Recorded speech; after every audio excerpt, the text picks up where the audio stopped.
ദൈവത്തിന് സ്തോത്രം. ക്രിസ്തുവിൽ ഒരിക്കൽ കൂടെ ഏവർക്കും സ്നേഹവന്ദനം.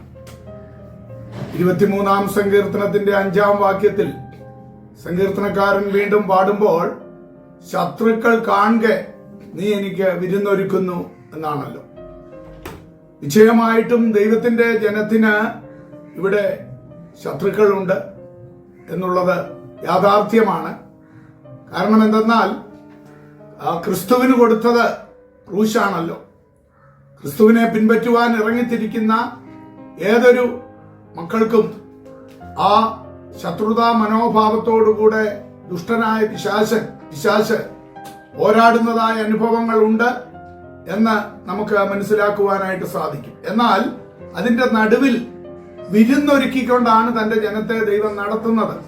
അഥവാ സ്വസ്ഥത, സമാധാനം ഇതെല്ലാം ദൈവം തന്റെ ജനത്തിന് നൽകി അവരെ നടത്തുകയാണ്. നാം ഒന്ന് ചിന്തിച്ചു കഴിഞ്ഞാൽ ഒരു മഹാസമുദ്രത്തിലേക്ക് അതിന്റെ തിരമാലകളെയെല്ലാം കണ്ട് ഒരുവന് രോഷം തോന്നി കല്ലെടുത്ത് എറിഞ്ഞതിനെ കീഴടക്കുവാനായിട്ട് നോക്കിയത് കൊണ്ടൊന്നും ഒരു പ്രയോജനവുമില്ലല്ലോ. അതേപോലെ ദുഷ്ടനായ പിശാച് ദൈവത്തിന്റെ ജനത്തിനെതിരെ എത്ര ഹൂങ്കാര പ്രകടനം നടത്തിയാലും അതുകൊണ്ടൊന്നും യാതൊരു പ്രയോജനവുമില്ല എന്നുള്ളതാണ് നമുക്ക് മനസ്സിലാക്കുവാനായിട്ട് കഴിയുന്നത്. ഇവിടെ ശത്രുക്കൾ കാണെ വിരുന്നാണ് ദൈവം ഒരുക്കുന്നത്. യോസേപ്പിനെ കുറിച്ച് നമ്മൾ പഠിക്കുമ്പോൾ യോസേപ്പിന്റെ സ്വന്തം സഹോദരന്മാർ അവനെ വിറ്റുകളയുവാനായിട്ട് ഇടയായിത്തു. അവൻ മരിച്ചുപോയി എന്ന് പറഞ്ഞ് അവന്റെ അങ്കി ഒരു മൃഗത്തിന്റെ ചോരയിൽ മുക്കി പിതാവിനെ കാണിച്ച് അവരത് സ്ഥിരീകരിപ്പാനും ഒക്കെ ഇടയായി. എന്നാൽ അവർ തന്നെയാണല്ലോ അതെല്ലാം ചെയ്തത്. അവനെ പൊട്ടക്കിണറ്റിൽ ഇടുവാനിടയായിത്തു.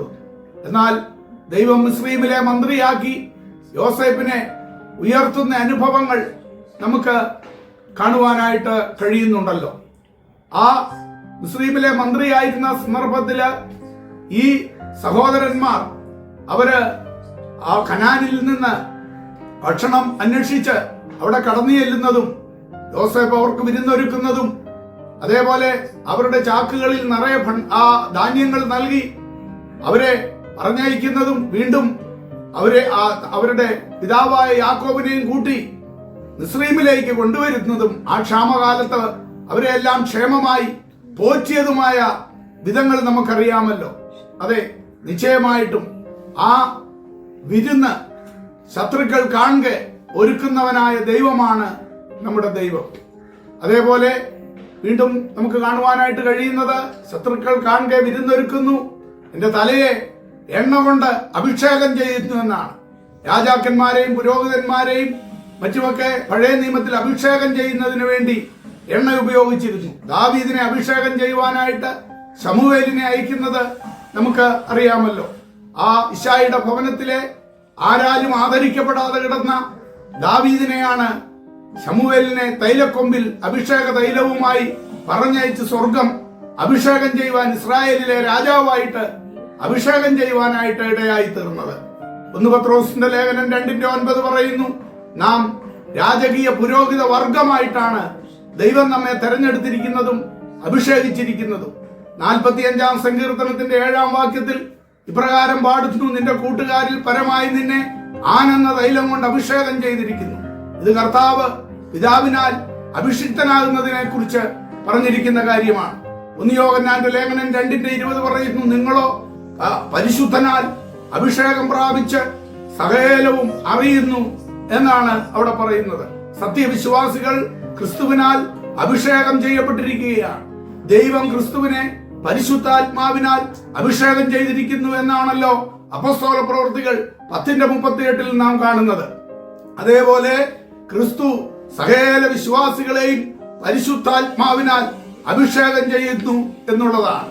എണ്ണയാലുള്ള അഭിഷേകം ലഭിച്ചില്ലെങ്കിൽ പഴയ നിയമ പുരോഹിതന്മാർ അവരുടെ ശുശ്രൂഷകൾക്ക് അയോഗ്യരായിരുന്നു. ഉയരത്തിലെ പുതിയ എണ്ണ, പുതിയ കൃപ ഇല്ലെങ്കിൽ പുതിയ നിയമ പുരോഹിത വർഗമായ നാം ക്രിസ്തീയ ശുശ്രൂഷകൾക്ക് അയോഗ്യരാണ് എന്ന് മനസ്സിലാക്കിക്കൊണ്ട്, അതേ പ്രിയമുള്ളവരെ, ആ യഥാർത്ഥമായ അഭിഷേകത്തിന്റെ ശക്തിയോടുകൂടെ മുൻപോട്ട് പോകുന്ന ഒരു ദൈവ പൈതൽ ഏതു ശത്രു പാളയത്തിലും അതേ സ്വർഗം ഒരുക്കുന്ന ആത്മീക വിരുന്നനുഭവിച്ചുകൊണ്ട് മുൻപോട്ട് പോകുവാനിടയായി തീരും. ആ ദൈവകരങ്ങളിൽ നമ്മെ ഫലമേൽപ്പിക്കാം. അവിടുന്ന് നമ്മെ അനുഗ്രഹിക്കുമാറാകട്ടെ. എന്നെ കരുതുന്ന വിധങ്ങളോർത്താൽ നന്ദിയാലുള്ളം നിറഞ്ഞിടുന്നേ. എന്നെ നടത്തുന്ന വഴികളോർത്താൽ ആനന്ദത്തിൻ അശ്രു പൊഴിഞ്ഞിടുമേ. യേശുവേ രക്ഷകാ, നിന്നെ സ്നേഹിക്കും ആയുസ്സിൻ നാളെല്ലാം നന്ദിയാൽ പാടിടും. യേശുവേ രക്ഷകാ, നിന്നെ ഞാൻ സ്നേഹിക്കും ആയുസ്സിൻ നാളെല്ലാം നന്ദിയാൽ പാടിടും.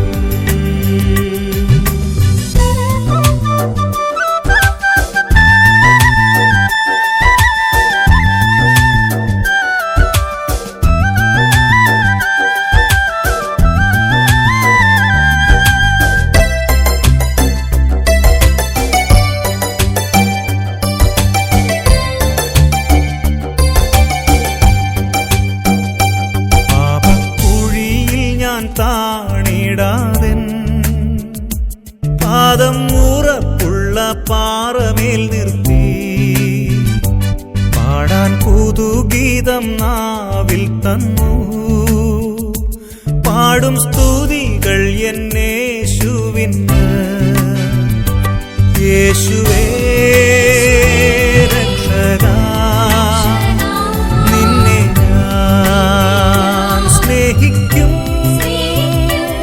ആയുസ്സിൻ നാളെല്ലാം നന്ദിയാൽ പാടിടും.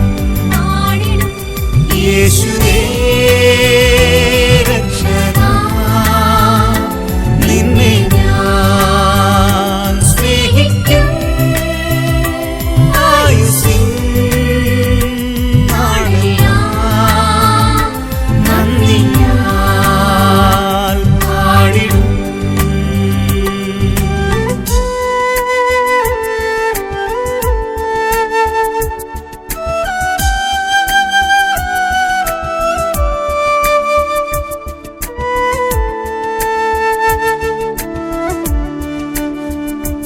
ഉള്ളം കലങ്ങിടും വേളയിലൻ ഉള്ളിൽ വന്നേശു ചൊല്ലിടുന്നു.